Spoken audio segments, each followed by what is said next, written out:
Hello friends, welcome to my channel Anubhuti Classes, the world of knowledge, and I am Rahul Saxena.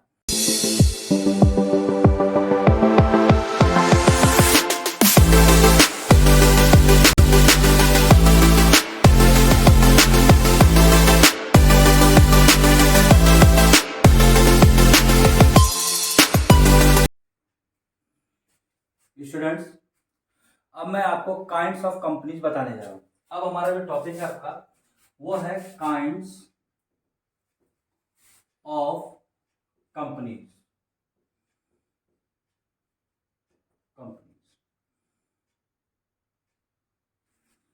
यानी company कितने प्रकार की होती है। अगर मैं आपकी इंटरमीडिएट की बुक की बात करूं तो वहां पे कंपनी आपकी 3 टाइप्स ऑफ होती है। 3 टाइप्स ऑफ कंपनीज आपकी वहां पे बताई गई है। 3 types of companies 3 types of companies आपकी बताई गई है, जिसमें कंपनी का पहला जो टाइप है वो है unlimited unlimited company. Unlimited company कहने का मीन्स ये होता है, अनलिमिटेड कंपनी कहने का मीन्स ये होता है कि यहाँ पे जो इसके मेंबर्स होते हैं उनकी लायबिलिटी के ऊपर कोई लिमिट नहीं होती है। It means the liability of the members is unlimited. इसका मतलब क्या, अनलिमिटेड कंपनी का मीन्स क्या है? The liability of its members is unlimited. Unlimited यहाँ पे जो मेंबर्स की लायबिलिटी जो होती है अनलिमिटेड कंपनी में, वो क्या होती है? मेंबर्स की जो लायबिलिटी होती है वो अनलिमिटेड होती है। इसका मीन्स ये है कि अगर कंपनी कोई लॉस सफर करती है, अगर कंपनी को कोई लॉस होता है और कंपनी उसको अपने विद इन मीन्स उसको पूरा नहीं कर पाती है, तो इस उनके मेंबर्स की प्राइवेट प्रॉपर्टी भी उसके लिए लायबल होगी और उसको भी क्या किया जा सकता है? कंपनी के लॉस को पूरा करने के लिए मेंबर्स की प्राइवेट प्रॉपर्टी को भी लिया जा सकता है।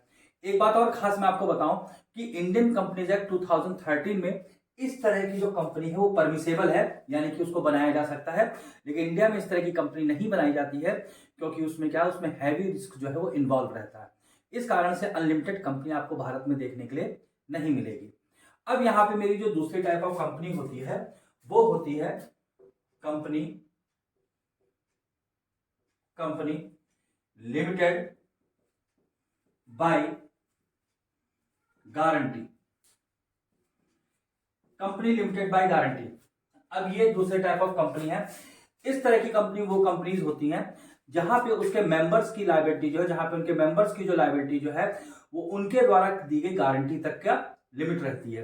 यानी कि जहां तक उसके मेंबर्स ने उनको गारंटी दी है, उनके लॉस के लिए जहां तक उन्होंने गारंटी दी है कि अगर कंपनी लॉस अकर करती है या कुछ भी अकर करती है, तो अगर कंपनी कोई लॉस होता है तो उसके लिए गारंटी दी जाती है उसके मेंबर्स के द्वारा, तो वहां तक क्या करती है वो कंपनी में उनकी लायबिलिटी रहती है। यानी कि इसमें क्या होता है, in this company the liability of its members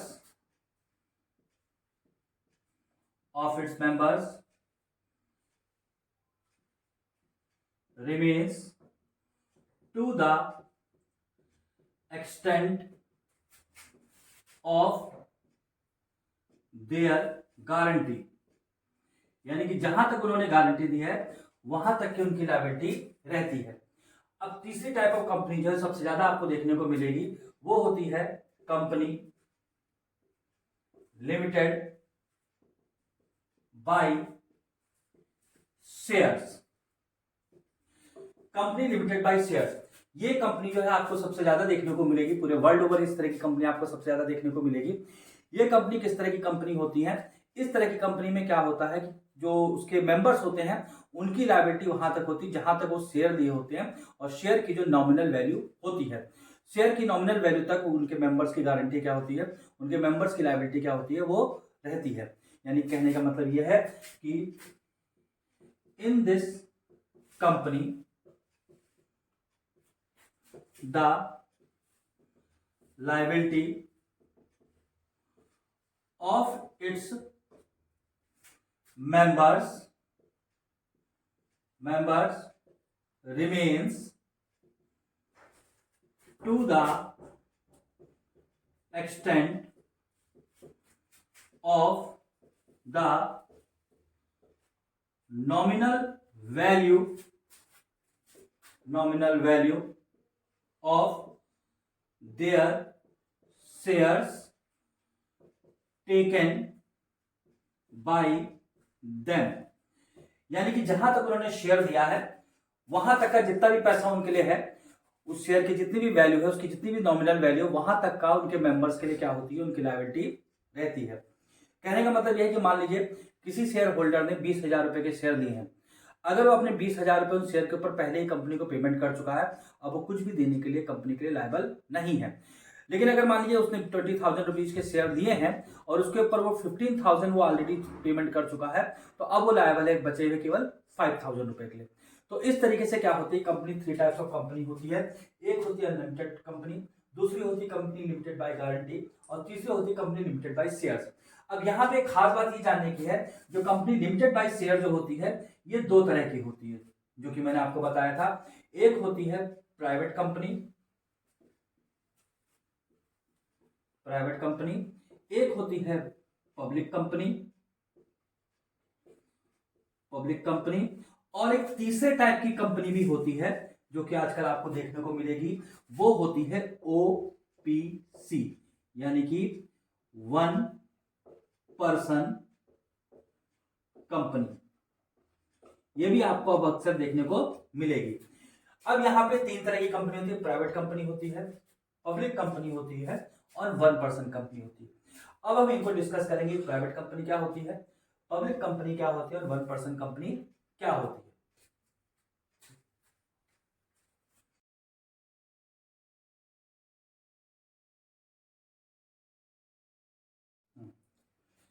मैंने आपको 3 तरह की कंपनी बताई, unlimited company, company limited by guarantee, and company limited by shares. अब यहाँ पे मैंने बताया जो कंपनी लिमिटेड बाय शेयर्स होती है वो भी 3 तरह की होती है। एक होती है प्राइवेट कंपनी, जिसकी मैं शुरू से बात करता चला रहा हूँ, पब्लिक कंपनी जिसकी मैंने बात की है, और 1 पर्सन कंपनी जो कि एक नई तरह की कंपनी भारत में फॉर्म हुई है। अब यहाँ पे जो प्राइवेट कंपनी है, यहाँ पे मैं आपको बताना चाहता हूँ, जो प्राइवेट कंपनी है उसको प्रोविजंस जो है वो सेक्शन 2 सब सेक्शन 68 में दिए गए हैं।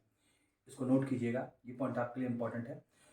सेक्शन 2 सब सेक्शन 68 में प्रोविजंस हैं प्राइवेट कंपनी के, और जो पब्लिक कंपनी के जो प्रोविजंस हैं वो सेक्शन 2 सब सेक्शन 71 में दिए गए हैं। और जहां तक मैं 1 पर्सन कंपनी की बात करूं तो 1 पर्सन कंपनी के जो प्रोविजंस हैं वो सेक्शन 2 सब सेक्शन 62 में दिए गए हैं। अब यहाँ पे बात यह है कि प्राइवेट कंपनी क्या होती है, या पब्लिक कंपनी क्या होती है, या 1 पर्सन कंपनी क्या होती है। तो मैं यहाँ पे आपको उनके मीनिंग ही बताना चाहता हूँ कि सेक्शन 2 सब सेक्शन 68 में जो प्राइवेट कंपनी के बारे में कहा गया है कि प्राइवेट कंपनी एक company which bye it's articles of association, जो अपने आर्टिकल ऑफ एसोसिएशन के द्वारा, आपको पता है कि कंपनी के 2 डॉक्यूमेंट्स, इंपॉर्टेंट डॉक्यूमेंट्स होते हैं, एक होता है मेमोरेंडम ऑफ एसोसिएशन और एक होता है आर्टिकल्स ऑफ एसोसिएशन। तो प्राइवेट कंपनी क्या करती है, अपने आर्टिकल्स ऑफ एसोसिएशन के द्वारा क्या करती है कि अपने नंबर ऑफ मेंबर्स को जो वो 200 तक लिमिट करती है। ये मैंने आपको पहले भी बताया है कि प्राइवेट कंपनी में क्या होता है, नंबर ऑफ मेंबर जो होते हैं वो 200 तक की लिमिट के होते हैं, 200 से ज़्यादा उसमें मेंबर्स नहीं हो सकते हैं। जबकि यही पब्लिक कंपनी की बात करें तो पब्लिक कंपनी में जो नंबर ऑफ मेंबर्स होते हैं वो अनलिमिटेड होते हैं, यानी कि वो असीमित संख्या में होते हैं। इसके अलावा प्राइवेट कंपनी का खास प्रोविजन ये होता है कि प्राइवेट कंपनी क्या करती है कि वो जो होती है वो अपने शेयर के ट्रांसफर करने के राइट को रिस्ट्रिक्ट करती है, यानी कि अपने मेंबर्स के जो शेयर के ट्रांसफर करने का जो राइट होता है उसको रिस्ट्रिक्ट करती है। इसके मेंबर जो है वो फ्रीली अपने शेयर को ट्रांसफर नहीं कर सकते हैं, जबकि पब्लिक कंपनी में ऐसा नहीं होता है। पब्लिक कंपनी के जो मेंबर्स होते हैं वो अपने शेयर को फ्रीली ट्रांसफर कर सकते हैं। ये सब बातें हैं जो सेक्शन या प्रोविजंस में दिए गए हैं कंपनीज एक्ट 2013 में। यहाँ पे बोर्ड पे मैंने आपको क्या करके दिया है, यहाँ पे बोर्ड पर मैंने आपको प्राइवेट कंपनी, पब्लिक कंपनी और 1 पर्सन कंपनी के बारे में बताया है। जरा इसको देखिएगा। सबसे पहली मेरी है प्राइवेट कंपनी। प्राइवेट कंपनी क्या होती है, अगर मैं बात करूँ प्राइवेट कंपनी, तो प्राइवेट कंपनी के प्रोविजंस किसमें है, सेक्शन 2 सब सेक्शन 68 में है। और ये अपने आर्टिकल्स ऑफ एसोसिएशन के द्वारा, ध्यान रखिएगा, अपने आर्टिकल्स ऑफ एसोसिएशन के द्वारा ये 3 काम करती है। पहला काम क्या करती है, limits the number of its members to 200। Point क्या है, अपने नंबर्स ऑफ मेंबर्स को कितना 200 पे लिमिट करती है। इसके अलावा क्या करती है, restrict the right to transfer its share, अपने शेयर के ट्रांसफर को राइट करने के जो शेयर के ट्रांसफर करने का जो राइट होता है उसको ये रिस्ट्रिक्ट करती है, यानी कि इसके शेयर को फ्रीली ट्रांसफरेबल नहीं होते हैं, जबकि पब्लिक कंपनी में शेयर जो होते हैं फ्रीली ट्रांसफरेबल होते हैं। तीसरा पॉइंट जो है, prohibits to invite public to subscribe any security, यानी कि कहने का मतलब ये होता है कि ये पब्लिक को इनवाइट नहीं करती है अपनी सिक्योरिटीज को सब्सक्राइब करने के लिए। यहाँ पे सिक्योरिटीज का जो मीन्स है वो होता है shares and debentures, shares and debentures, note कीजिएगा। यानी कि ये अपने शेयर्स और डिवेंचर को सब्सक्राइब करने के लिए पब्लिक को इनवाइट नहीं करती है, जबकि पब्लिक कंपनी जो है उसका खास पहलू, उसका खास एस्पेक्ट ही यही होता है कि वो क्या करती है, वो पब्लिक को अपने शेयर को सब्सक्राइब करने के लिए इनवाइट करती है। तो ये प्रोविजंस होते हैं प्राइवेट कंपनी के लिए। अब यहाँ पे पब्लिक कंपनी के बारे में जो बात की गई है वो की गई सेक्शन 2 सब सेक्शन 71 में। अब एक पब्लिक कंपनी क्या होती है, a public company means A company which is not a private company, यानी कि पब्लिक कंपनी वो कंपनी है जो कि एक प्राइवेट कंपनी नहीं होती है, यानी कि पब्लिक कंपनी के जो प्राइवेट कंपनी में जो प्रोविजंस होते हैं वो पब्लिक कंपनी में अप्लाई नहीं होते हैं।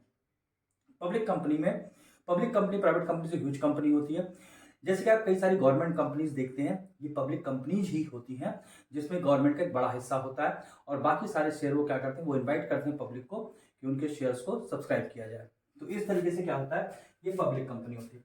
अब यहाँ पे थर्ड काइंड ऑफ कंपनी जो है वो क्या है, ये मेरी दूसरी तरह की कंपनी है पब्लिक कंपनी, और ये मेरी तीसरे तरह की कंपनी है one person company. One person company के बारे में जो दिया गया है वो सेक्शन 2 सब सेक्शन 62 में प्रोविजंस उसके दिए गए हैं। वन पर्सन कंपनी क्या होती है, one person company is a private company in which only one person as its member, जिसमें केवल एक ही व्यक्ति क्या होता है, उसका मेंबर होता है, और वो एक व्यक्ति जो है वो नेचुरल पर्सन होना चाहिए। मेरे कहने का मतलब ये है क्योंकि आर्टिफिशियल नहीं होना चाहिए, हमारे आपके जैसा कोई नेचुरल पर्सन ही वन पर्सन कंपनी को फॉर्म कर सकता है। स्टूडेंट्स एक पॉइंट यहाँ पे नोट कीजिएगा, जो वन पर्सन कंपनी जो होती है वो केवल बिजनेस पर्पज के लिए ही फॉर्म की जाती है। अगर आप चाहें कि अगर आप ऐसा कहें कि वन पर्सन कंपनी को हम किसी एनजीओ के पर्पज से फॉर्म कर लें या वन पर्सन कंपनी को हम किसी ट्रस्ट के लिए फॉर्म कर लें, तो ऐसा नहीं होगा। वन पर्सन कंपनी जो है केवल बिजनेस पर्पज के लिए ही फॉर्म होती है। अब यहाँ पे क्या है, मैं वन पर्सन कंपनी के बारे में कुछ इंपॉर्टेंट फीचर्स आपको बताना चाहता हूँ, उनको नोट कर लीजिए और उसके बाद फिर मैं आगे बात।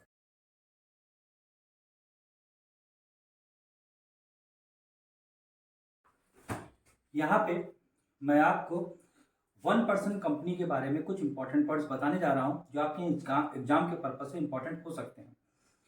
वन पर्सन कंपनी जैसा कि मैंने अभी आपको बताया कि उसको सेक्शन 2 सब सेक्शन 62 में उसके प्रोविजंस दिए गए हैं। वन पर्सन में केवल एक ही पर्सन जो है वो कंपनी का मेंबर होता है, और वो वन पर्सन जो है it should be a natural person. Natural person कहने का मतलब ये है कि वो आपके और मेरे जैसा एक नेचुरल पर्सन होना चाहिए, वो कोई आर्टिफिशियल पर्सन नहीं होना चाहिए। अगर मैं कहूँ कि जैसे कि अगर वो इंडिया में कंपनी वन पर्सन कंपनी आपको फॉर्म करनी है, तो इसके लिए जिस व्यक्ति जो कंपनी फॉर्म कर रहा है उसे देश का सिटीजन होना चाहिए, यानी कि भारत का उसको नागरिक होना चाहिए, और साथ ही साथ उसे रेजिडेंट ऑफ इंडिया भी होना चाहिए, यानी कि भारत का निवासी होना चाहिए। कहने का मतलब यह है कि प्रीवियस ईयर में उसको 182 डेज भारत में रहना चाहिए, तभी वो रेजिडेंट ऑफ इंडिया होने की कंडीशन को पूरी करता है। तो ये उसका एक वन पर्सन कंपनी का ये कंडीशन होती है कि वन पर्सन कंपनी जो है should be form by a natural person. दूसरा जो पॉइंट अगर मैं कहूंगा तो मैं कहूंगा कि उसकी पेड अप शेयर कैपिटल जो 50 लाख रुपीज से ऊपर नहीं होनी चाहिए। एक इंपॉर्टेंट प्रोविजन है कि वन पर्सन कंपनी की जो पेड अप शेयर कैपिटल है it should not exceed more than 50 lakh, उसको 50 लाख की लिमिट के अंदर ही होना चाहिए, और उसका जो 3 साल का टर्नओवर जो है वो 2 करोड़ रुपए होना चाहिए, उससे अधिक का टर्नओवर नहीं होना चाहिए। यहाँ पे मैंने क्या किया है, कुछ इंपॉर्टेंट पॉइंट्स आपको बोर्ड्स के ऊपर बताए हैं, जरा मैं उनको एक बार आपको ध्यान दिलाना चाहता हूँ। जरा इसको देखिए कि वन पर्सन कंपनी के इंपॉर्टेंट फीचर्स क्या होते हैं। Only a natural person can be member, यानी कि वन पर्सन कंपनी कहने का मतलब क्या है कि उसमें केवल एक नेचुरल पर्सन ही उस कंपनी को उसका मेंबर हो सकता है, और वो अगर इंडिया में है तो उसको क्या होना चाहिए, उसे इंडियन सिटीजन होना चाहिए। ये पॉइंट नोट कीजिएगा, उसको इंडियन सिटीजन होना चाहिए एंड उसको रेजिडेंट ऑफ इंडिया भी होना चाहिए, रेजिडेंट ऑफ इंडिया भी उसको होना चाहिए। यहां पे इस पॉइंट को नोट कीजिए, रेजिडेंट ऑफ इंडिया होने कहने का मतलब यह है कि उसको 182 डेज प्रीवियस ईयर में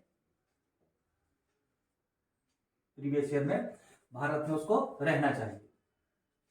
ये कंडीशन इसकी होती है रेजिडेंट ऑफ इंडिया होने की, यानी कि एक नेचुरल पर्सन ही क्या कर सकता है, 1% कंपनी को फॉर्म कर सकता है।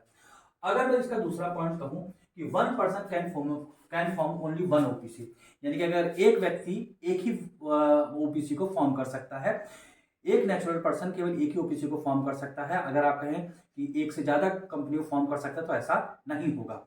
ये प्रोविजन है सेक्शन 2 सब सेक्शन 62 में कि एक व्यक्ति एक ही कंपनी को एक ही ओपीसी को फॉर्म कर सकता है। तीसरा जो पॉइंट है वो ये है कि it's paid up share capital should not exceed ₹50 lakh, यानी कि उसकी जो पेड अप शेयर कैपिटल है वो 50 लाख से ज्यादा की नहीं होनी चाहिए। ये इंपॉर्टेंट पॉइंट, इसको नोट कीजिएगा।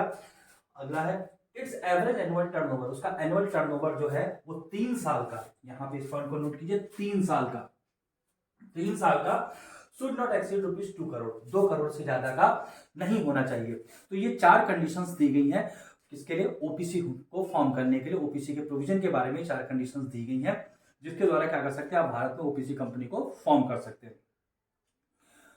स्टूडेंट्स, मैं यहाँ पे एक इंपॉर्टेंट पॉइंट आपको ये बताना चाहता हूं कि जो ओपीसी होती है वो केवल आप बिजनेस पर्पस के लिए ही फॉर्म कर सकते हैं, किसी अन्य पर्पस के लिए आप उसको फॉर्म नहीं कर सकते हैं। कहिए कि आप उसको एनजीओ के रूप में फॉर्म करें या आपको किसी ट्रस्ट के रूप में ओपीसी कंपनी को फॉर्म करना है तो इंडिया में वो अलाउ नहीं है।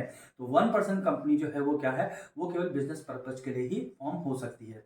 अब यहाँ पे स्टूडेंट्स मैंने आपको क्या किया, मैंने आपको थ्योरेटिकल पोर्शन पढ़ाया है। आपका जो इंट्रोडक्शन है कंपनी अकाउंटिंग का उसका बेसिक मैंने आपको पढ़ाया है, आपको कुछ टर्म्स क्लियर किए हैं। उम्मीद करता हूं कि आपको टर्म्स क्लियर हुए होंगे, ये आपके पेपर के लिए हेल्पफुल होंगे। अब आगे से अगले वीडियो में मैं क्या करूंगा, मैं न्यूमेरिकल क्वेश्चन सॉल्व करूंगा।